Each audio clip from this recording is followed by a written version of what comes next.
저희가 왜 사람들이 예수님을 거부하는지에 대해서 지금 복음서를 통해서 나누고 있습니다. 지난주에 나눈 것은 우리들의 자아가, 우리 중심적인 이 자아들이 예수님이 말씀하신 좁은 문을 들어가는 것을 방해한다는 것을 배웠습니다. 오늘 저희가 왜 사람들이 예수님을 거부할까에 대해서 생각해 보고 싶은 것은요, 불신입니다. 저희가 살고 있는 시대는 불신의 시대입니다. 정말로 누구도 믿을 수 없는 시대를 저희가 삽니다. 어떻게 이런 것까지 속일 수 있을까 한 정도로 속이는 기술들이 더 발달되어 있습니다. 여러분 요즘 AI 많이 하잖아요. AI가 어떤 기술이 있냐면요, 여러분의 목소리를 10초만 들을 수 있으면 뭐든지 여러분이 말씀하시는 것처럼 만들어낼 수 있어요. 10초만 여러분이 말하는 것을 녹음을 가지고 있으면 그 녹음된 음성을 이렇게 다 조작해 가지고 그걸 가지고 그 톤이니 뭐 이걸 다 만들어 가지고 이제 사기꾼이 쓰는 대로 기계로 딱 누르면 내 목소리로 말하는 거예요. 그러니까 어른들이 속을 수밖에 없어요. 전화가 걸었는데 딸내미가 엄마 나 너무 갑자기 지금 돈이 필요하는데 1,000,000원만 보내달라고 보내달라 그러면 우리 딸이라서 보냈다는 거예요. 근데 알고 보면 보이스피싱인 거예요. 그게 어떻게 가능하냐? 10초만 그 사람 목소리를 어디선가 딸 수 있으면 돼요. 그 사람이 페이스북에 올려놨던 소리든 뭔 소리든 10초만 있으면 된대요. 저희가 이런 시대를 살고 있습니다. 교회가 안전한 곳이라야 되는데 교회 안에서도 서로 성도들끼리 못 믿는 일들이 얼마나 많은지. 저희가 이런 안타까운 세상을 살고 있습니다. 오늘 배경은 예수님께서 예수님과 가장 친했던 가정에 대해서, 또 그 가정의 큰아들이었던, 큰 오빠였던 나사로의 죽음에 대해서 말씀하시는 부분입니다. 오빠 나사로, 그리고 마르다, 마리아, 이 세 남매가 살았는데 항상 예수님이 이들이 살고 있는 지역을 지날 때는 그 집에서 머무시고 같이 교제하시고 너무 예수님과 친했던 가정입니다. 그런데 나사로가 죽을 병이 걸렸다는 소식이 들려옵니다. 저희가 다 읽지 않았지만 요한복음 11장을 보면 나사로가 죽을 병이 걸렸습니다라는 소식이 예수님께 왔어요. 그런데 예수님이 가지 않으세요. 일부러 이틀을 더 기다리세요. 그리고 제자들한테 나사로가 죽은 게 아니라 잔다 이렇게 말씀하세요. 무슨 말씀인가 했는데 죽었다는 소식을 듣고서야 가세요. 왜 이렇게 예수님이 하실까? 여기서 우리가 알 수 있는 불신은 도대체 뭘까? 예수님을 거부하고 싶은 마음은 뭘까? 여러분 여기서 저희가 깨달을 수 있는 첫 번째는요, 내 고통에 의한 불신이 예수님을 거부하게 만든다는 거예요. 우리가 예수님을 거부하고 불신하게 되는 이유 중에 하나가 내 고통 때문에 일어나는 불신이라는 거예요. 신앙을 가지고 있는 많은 사람들도요, 우리 삶에서 일어나는 이 고통 때문에, 어려움 때문에 예수님을 다 믿지 못합니다. 오늘 말씀 21절을 보십시오. 21절에 이렇게 얘기해요. 주님이 여기에 계셨더라면 내 오라버니가 죽지 않았을 겁니다. 성경이니까 이렇게 나이스하게 말했잖아요. 이 말 한마디로 바꾸면 뭐예요? 예수님 도대체 왜 늦게 오신 거예요? 제가 우리 오빠가 죽게 생겼다고 미리 연락을 드렸는데 왜 지금에 오신 거예요? 그 원망의 목소리가 들리세요? 그 고통의 목소리가 들리세요? 하나님 왜 그러시는 거예요 도대체? 이것만은 해결해 주셔야 되잖아요. 마르다만 이렇게 얘기한 게 아니에요. 나중에 마리아를 만나는데 마리아도 똑같은, 이 단어 하나 안 틀리고 똑같은 소리를 합니다. 예수님이 여기 계셨으면 우리 오빠가 죽지 않았을 거라는. 여러분 세상에서 가장 큰 고통이 무엇인지 나누셨는데 뭐라고 대답하셨나요? 정답이 뭘까요?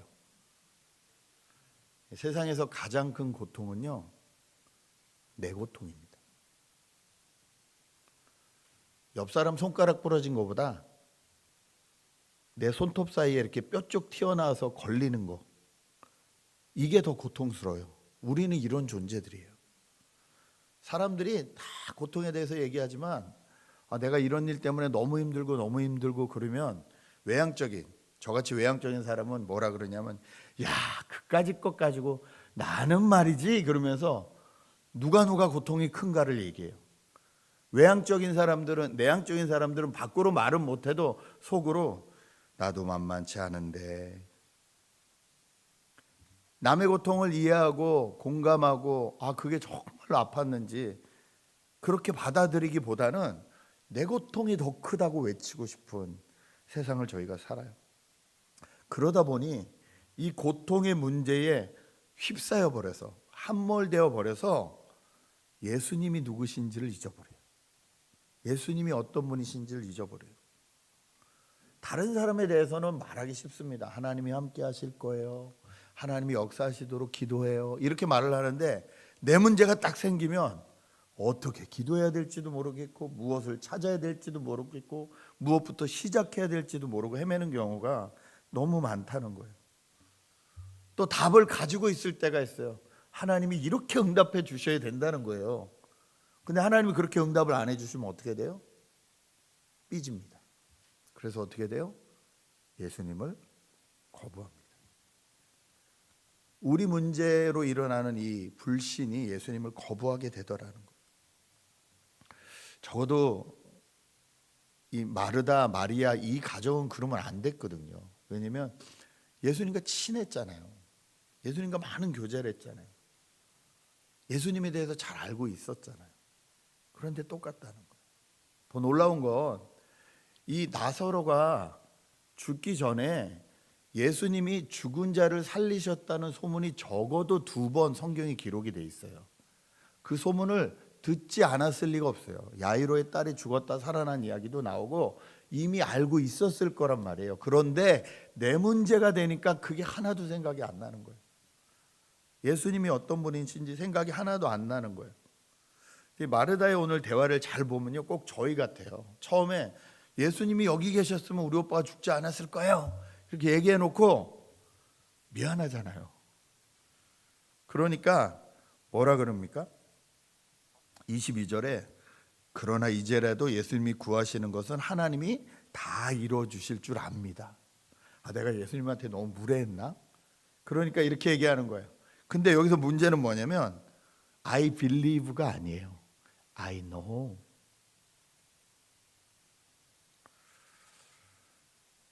예수님이 진짜 믿으실 만한 분이라고 생각한 게 아니라 그냥 안다는 거예요. 그렇게 하실 걸 안다. 그러니까 그냥 거칠게 인사하고 있는 거예요. 예수님이 나사로가 살아날 거다 이렇게 하니까 또 그 말씀에 미안해서 24절에 이렇게 해요. 마지막 날 부활 때 그가 다시 살아날 거라는 것을 내가 I know, 압니다. 여러분, 이건 믿음의 고백이 아닙니다. 왜냐면요, 이건 유대인들이라면 다 가지고 있던 믿음이었어요.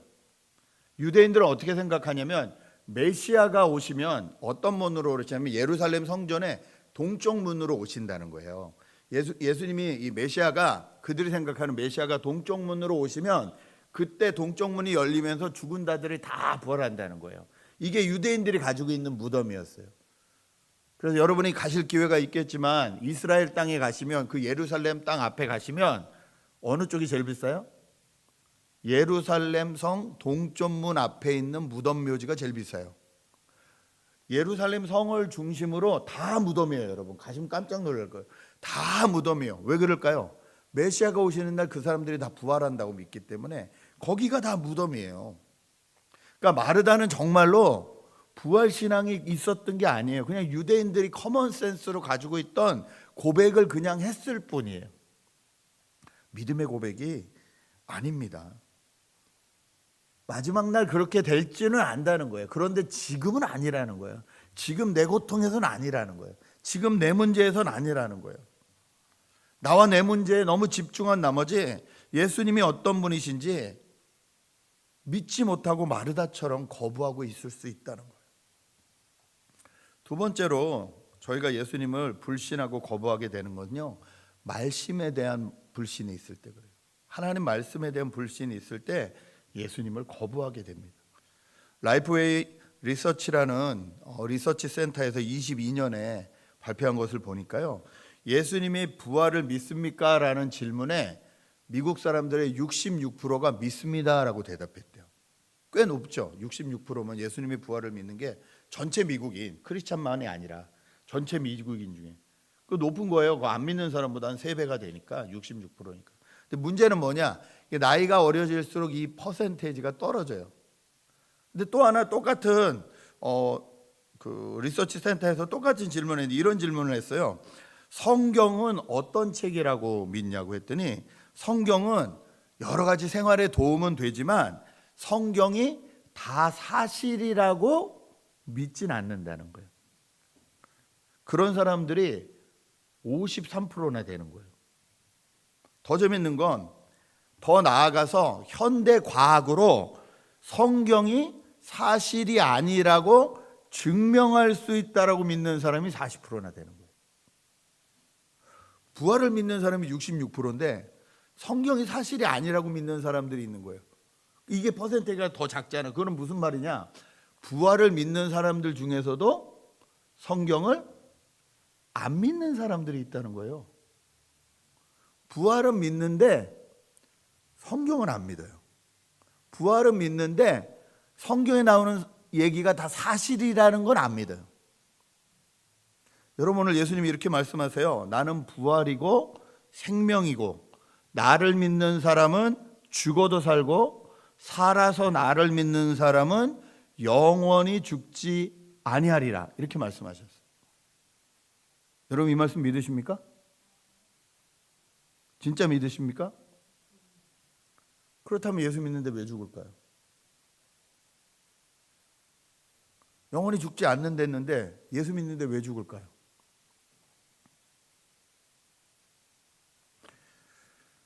죽음이라는 것에 대한 오해 때문에 그래요. 여러분 저희는 죽음을요 이 세상에서 없어지는 상태, 소멸이라고 생각을 해요. 썩어서 없어지면 끝이라는 거예요. 이 죽음을 소멸이라고 생각해요. 그런데 성경은 죽음을 소멸이라고 말하지 않습니다. 성경이 말하는 죽음은 뭐냐면 분리예요. 떨어지는 거예요. 하나님하고 떨어진 상태를 죽음이라 그래요. 예수님이 말씀하시는 건 살아서 나를 믿으면 하나님하고 떨어지지 않을 거라는 거예요. 죽은 사람도 죽기 전에 예수님을 믿었으면 하나님과 떨어지지 않는다는 거예요. 분리되지 않는다는 거예요. 여러분 우리는 소멸만 죽음이라고 생각해요. 그래서 우리 눈에 안 보이고 우리 눈앞에 없으면 없다라고 생각하는 거예요. 그런데 소멸보다 더 큰 아픔은 분리입니다. 여러분 사랑하는 사람하고 분리가 되면요 살아도 산 게 아니에요. 특히 자녀를 먼저 보내신 부모님들은 살아도 산 게 아닌 것 같은 느낌을 받아요. 그런데 그걸로 끝이라면 아무 소망이 없는 거예요. 근데 오늘 예수님은 뭐라 그러세요? 그게 끝이 아니다라고 얘기하시잖아요. 나는 부활이고 나는 생명이라고 말씀하시잖아요. 여러분 이것이 저와 여러분의 믿음 되었으면 좋겠습니다. 여러분 예수님은 마르다가 원하는 것처럼 내가 기도해서 부활을 줄게, 내가 기도해서 생명을 줄게 이렇게 말씀하지 않으세요. 선포하세요. 내가 부활이야. 내가 생명이야. 이 부활과 이 생명을 얻을 수 있는 방법은 네가 내 안에 들어오는 거야. 이렇게 말씀하시는 거예요. 여러분 예수 믿으면, 예수님 안에 있으면, 예수 믿는다는 건 그 안에 있는 거예요. 예수 안에 있으면 우리가 생명입니다. 예수 안에 있으면 우리가 부활입니다. 하나님과 분리되지 않아요. 이것이 성경이 가르치는 믿음이라는 거예요. 여러분 마지막 날 누가 부활할까요? 여러분 누가 부활한다고 생각하세요? 하나님 뜻에 합당한 사람들만 부활할까요? 마지막 날? 그렇다면 성경 공부 다시 하셔야 돼요.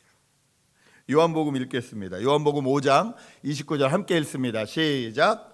선한 일을 한 사람들은 부활하여 생명을 얻고 악한 일을 한 사람들은 부활하여 심판을 얻는다. 여러분, 악한 사람이나 선한 사람이나 마지막 날에 다 부활할 거예요. 다 일어날 거예요. 그런데 하나님과 연결되느냐, 하나님과 완전히 분리되느냐, 이게 진짜 죽음이라는 거예요. 이 부활은 신약 성경에서만 얘기하는 부활이 아니에요. 구약 성경에서부터 얘기하는 부활이에요. 시편 말씀을 읽어드립니다. 시편 16편 10절에서 11절 말씀 제가 읽어드립니다. 주님께서 나를 보호하셔서 죽음의 세력이 나의 생명을 삼키지 못하게 하실 것이며 주님의 거룩한 자를 죽음의 세계에 버리지 않으실 것이기 때문입니다. 11절, 주님께서 몸소 생명의 길을 나에게 보여주시니 주님을 모시고 사는 삶의 기쁨이 넘칩니다. 주님께서 내 오른쪽에 계시니 이 큰 즐거움이 영원토록 이어질 것입니다.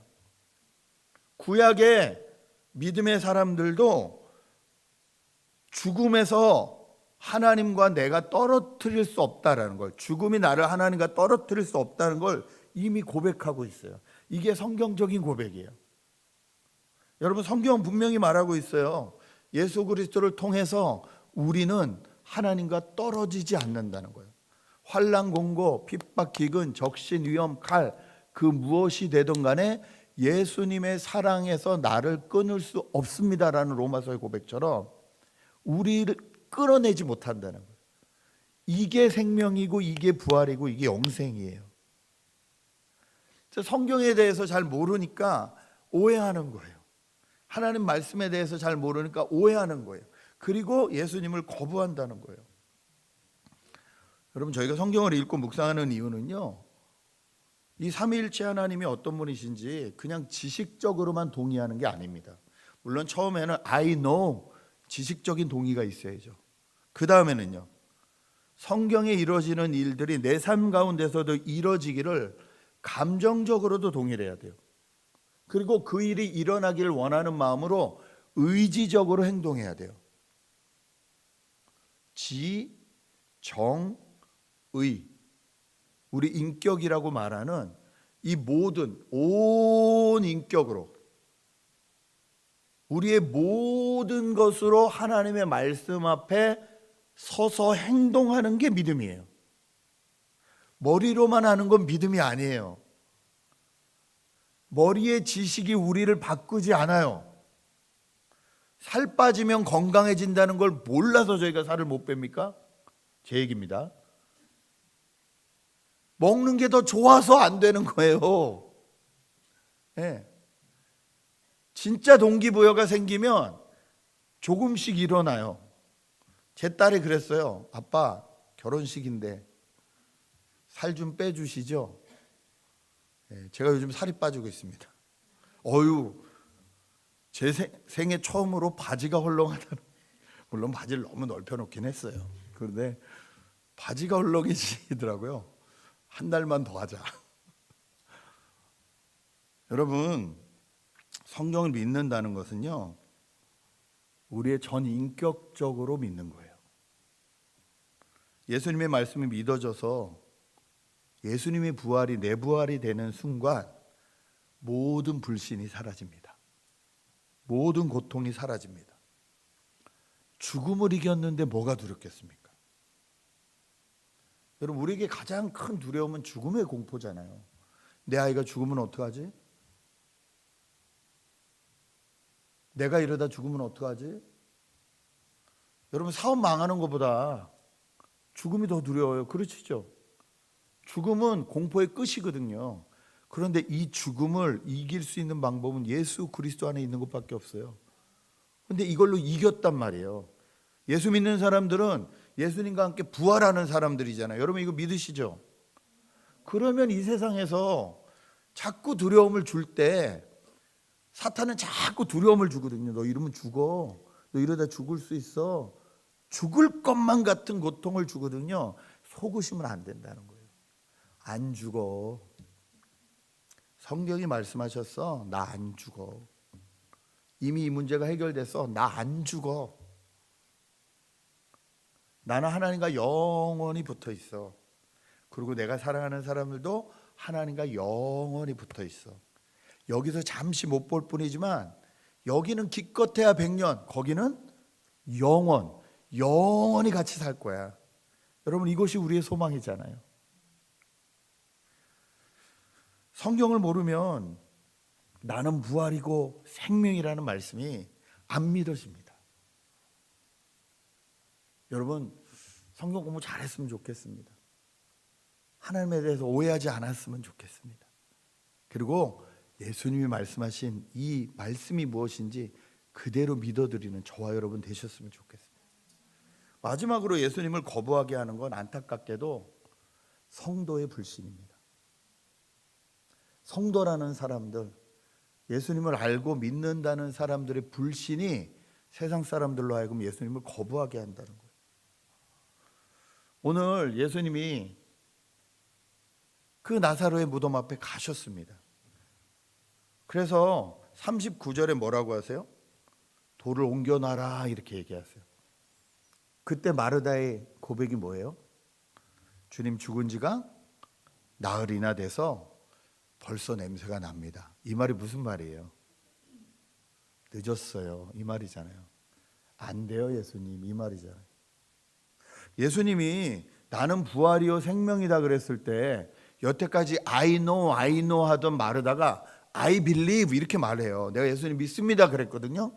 근데 막상 행동해야 될 때는 뭐라 그래요? 안 돼요 그래요. 예수님이 정말로 기적을 베풀어 주시려고 예수님이 일부러 이틀 늦게 오셨잖아요. 죽음을 이긴다는 걸 보여주시기 위해서 시뮬레이션 해줘야 되니까, 이거 보여줘야 되니까, 그래야 믿으니까 일부러 늦게 오셨단 말이에요. 죽은 시체 앞에서 살아나게 하시는 걸 보여주려고, 부활이 있다는 걸 보여주시려고 그 앞에 딱 서서 이제 예수님이 이 돌만 치우면, 예수님 돌 치우실 수 있죠. 근데 굳이 왜 치우라 그래요?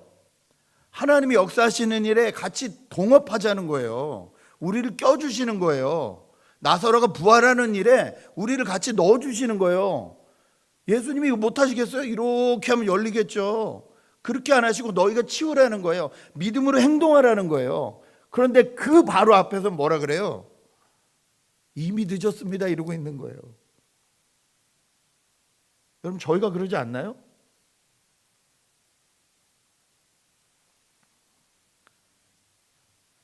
성도가 예수님을 믿지 않습니다. 때로 너무 많이 생각을 해서 하나님의 영광을 보지 못합니다. 또는 너무 하나님을 가볍게 여겨서 이렇게 내가 행동해도 하나님은 다 나를 용서하실 거야. 그게 믿음인지 똥배짱인지 그걸 가지고 나와서 하나님은 이러신 분이라고 좋은 쪽으로만 생각하는 거예요. 아니요. 예수님이 이런 모습을 보시고 비통해 하십니다. 슬퍼하십니다. 믿음이 없는 세대를 보고 슬퍼하신다고 성경은 여러 번 기록하고 있어요. 예수님이 그 돌을 치고 나니까 뭐라 그러십니까? 나사로야 나와라 말씀하세요. 그리고 결론적으로 45절은 이렇게 말합니다. 우리 45절을 한 번 더 같이 읽겠습니다. 시작. 마리아에게 왔다가 예수께서 하신 일을 본 유대 사람들 가운데서 많은 사람이 예수를 믿게 되었다. 마르다도 아니고 마리아도 아니에요. 누굴 믿게 되었다고요? 예수를 믿게 되었다. 사람들이 예수를 믿을 수 있게 가는 그 길에 믿는 저희가 장애물이 돼서는 안 된다는 거예요. 이 요한복음 11장 말씀은 저에게도 너무 특별한 말씀입니다. 나는 부활이요 생명이니 살아서 믿는 자는 영원히 죽지 않아요. 이 말씀이 무슨 말씀입니까? 제가 죽음에 대해서 오해하고 있을 때 이게 너무 걸렸어요. 근데 왜 예수 믿는 사람이 죽어? 죽잖아. 안 죽지 않잖아. 이게 너무 걸렸어요. 이 말씀들이 해결되는 거예요. 벌써 10년도 넘은 일인데요. 제가 부교역자로 섬길 때에 교회 집사님이 이제 암에 걸리셨는데 그 암이 혈액을 타고 뇌 쪽으로 들어가셨어요. 그래서 이제 뇌 쪽에 영향을 준다라는 소식을 들었어요. 그분 자체가 의사세요. 그러니까 얼마나 잘하시겠어요. 얼마나 많은 논문들과 얼마나 많은 치료법을 찾아보셨겠어요.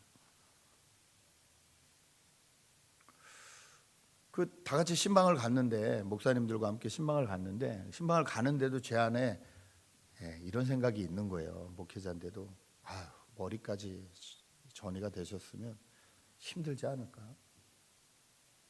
그 생각이 제 안에 있는 거예요. 근데 목회자잖아요. 갔잖아요. 기도하잖아요. 다 같이 기도하는.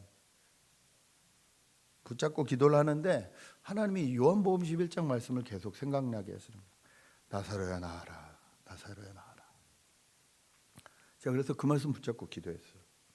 근데 하필 거기 목사님들 그렇게 많은데 담임 목사님이, 장 목사님이 마무리 기도하시겠습니다. 꼭 믿음 없는 걸 들킨 것처럼 장 목사님이 마무리 기도하시겠습니다. 근데 제 입에서 이런 고백이 나왔어요. 나사로야 나오라 말씀하신 주님께서 우리 집사님을 죽음에서 나오라 말씀하시는 줄 믿습니다. 제가 이렇게 기도했어요. 기도하고 제가 놀랐어요.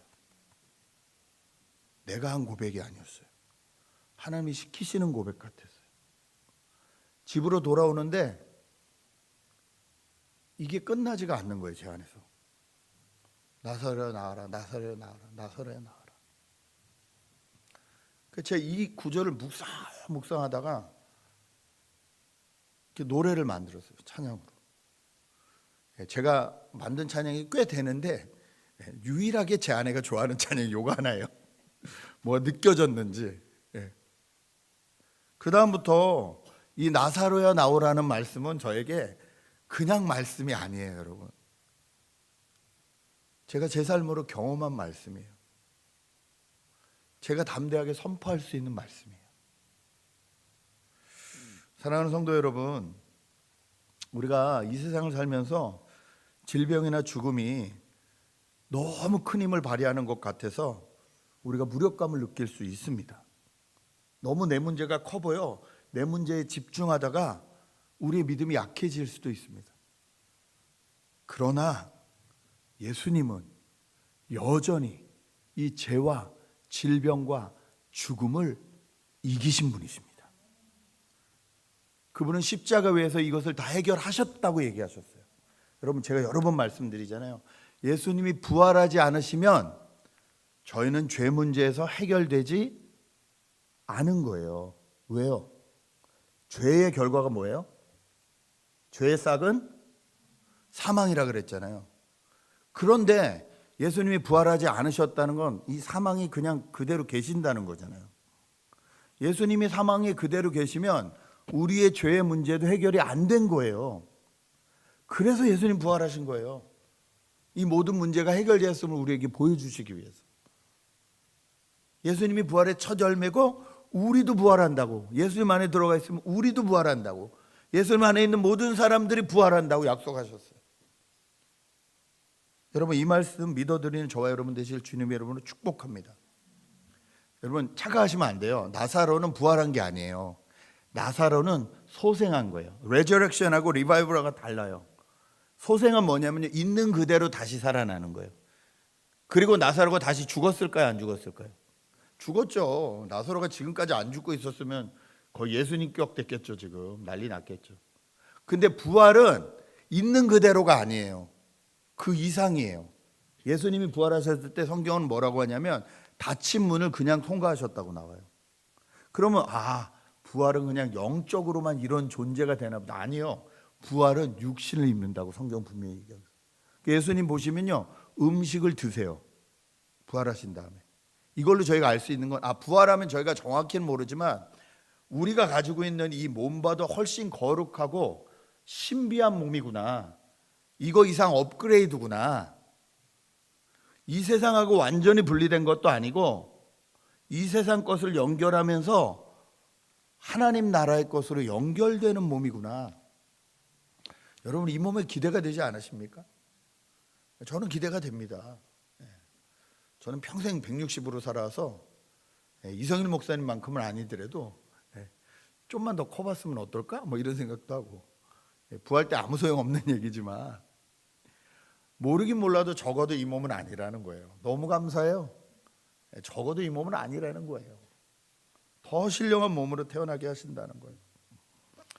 저희가 아직 경험되지 않은 일이라 이해가 어려울 수 있지만 분명한 것은요, 성경은 우리에게 부활한 몸을 주신다고 말씀하고 계시다는 거예요.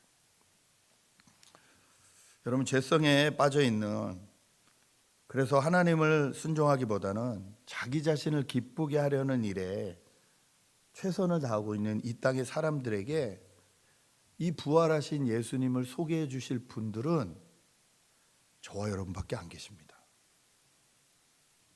안 믿는 분들은 하나님 찾지 못해요. 모르니까. 그러면 하나님과 그분들 사이의 다리 역할은 저희가 해야 돼요. 그리스도인들은 예수님을 따라 예수님의 방법대로 사는 사람들입니다. 그 말은 그리스도인들은 예수님처럼 죽은 자를 살릴 수 있는 사람들이라는 의미예요. 예수님을 통해 생명을 얻은 사람들이기에 이 생명을 나눠주고 이 생명을 위해서 희생해도 아깝지 않은 사람들이라는 거예요. 나도 생명이 하나밖에 없는데 이거 다 나눠주고 나면 어떡하지? 아니요. 우리는 영원히 끊어지지 않는다니까요. 이게 우리가 선교도 할 수 있고 순교도 할 수 있는 이유예요. 성경은 분명히 말씀하십니다. 요한복음 12장 25절 같이 한번 읽겠습니다. 시작. 자기의 목숨을 사랑하는 사람은 잃을 것이요 이 세상에서 자기의 목숨을 미워하는 사람은 영생에 이르도록 그 목숨을 보존할 것이다. 자기 목숨 미워하는 사람이 어디 있어요? 그 말이 아니라 자기 목숨을 기꺼이 내어줄 수 있는 사람들은, 예수 그리스도를 위해서 자기 목숨을 기꺼이 내어줄 수 있는 사람들은 영생에 이른다는 거예요. 왜요? 죽어도 다시 사니까. 여러분, 부활을 믿는다는 건 이 몸이 죽어도 다시 사는 것을 믿는 거예요. 죽음을 이긴 거예요. 그러니 담대할 수 있는 거예요. 그러니 오늘 좀 실패해도 괜찮은 거예요. 다시 일어날 수 있는 거예요. 부활의 예수님이 나와 함께 하시기 때문에. 저희가 민수기를 계속 읽고 있는데 저는 지난주에 민수기 8장 18절 19절 말씀이 너무 은혜가 되었습니다. 18절 19절 이렇게 말합니다. 나는 이스라엘 자손 가운데서 모든 마지 대신에 레위 사람을 나의 것으로 삼았다. 내게 바쳐진 그 레위 사람을 이제 내가 이스라엘 자손 가운데 구별하여 이스라엘 자손을 대신하여 회막에서 맡은 일을 하게 하려고, 또 이스라엘의 자손의 죄를 속하여 주려고, 이스라엘 자손이 성소에 접근할 때에라도 재앙을 받지 않게 하려고 아론과 그의 자손에게 레위 사람을 주었다는 거예요. 하나님 지금 말씀하시는 거예요. 이 세상을 위해서 레위인이 필요하다는 거예요. 하나님 그 레위인들 때문에 이스라엘 백성들의 죄를 용서해 주시겠다는 거예요. 하나님 앞에, 성소 앞에 막 함부로 나오는 그 사람들도 이 레위인들 때문에 용서해 주시겠다는 거예요. 수많은 죄악들을 대신 아파하고 울어줄 사람, 하나님 앞에 기도의 제물이 되어줄 사람이 누구냐는 거예요. 세상을 향해서 용서와 희생을 감당할 수 있는 사람이 누구냐는 거예요. 그것이 부름받은 저와 여러분 아닙니까? 예수님이 지금 저에게 말씀하시는 거잖아요. 모든 장자들을 대신하여, 모든 가정들을 대신하여, 모든 세상을 대신하여 너희가 내 레위인이 되어줄 수 있겠니라고 말씀하시는 거죠. 여러분, 이 부르심 앞에 아멘하고 나갈 수 있는 저와 여러분 되시길, 저희 교회 되시길 주님의 이름으로 축복합니다. 그게 사는 겁니다. 그게 부활하는 겁니다. 그것이 모든 예수님을 거부하려는 불신을 막는 것입니다. 아무쪼록 내 문제에 너무 빠져서 예수님을 거부하는 사람, 성경을 잘 알지 못해서 예수님을 거부하는 사람, 믿는 사람들의 모습을 보고 실망하고 예수님을 안 믿겠다고 하는 사람들에게 예수님이 부활이고 예수님이 생명 되심을 오늘도 대신 중보함으로, 대신 기도함으로, 대신 엎드려 줌으로, 그리고 하나님을 소개해 줌으로 그렇게 예수님을 증거하시는 이번 한 주가 되시길 주님의 이름으로 축복합니다. 같이 한번 기도했으면 좋겠는데요. 모든 문제를 이기시는 예수님을 바라보지 못하는 게 무엇일까? 생명이 없는 곳에서 생명이 살아나야 되는데, 나를 생명으로 불러주셨는데 이 생명이 안 살아나고 있다면 무엇이 문제일까? 내가 죽고 내 안에 예수님이 살으셔야 사람들이 생명을 얻게 될 텐데, 내 자존심과 내 교만과 내 생각과 이 모든 것이 다 죽고 내 안에 예수님이 살아나셔야 사람들을 살릴 수 있을 텐데, 그것을 위해서 내가 무엇을 할 수 있을까요? 주님 앞에 기도하며 같이 나갔으면 좋겠습니다. 함께 기도하시겠습니다. 아버지 하나님, 주님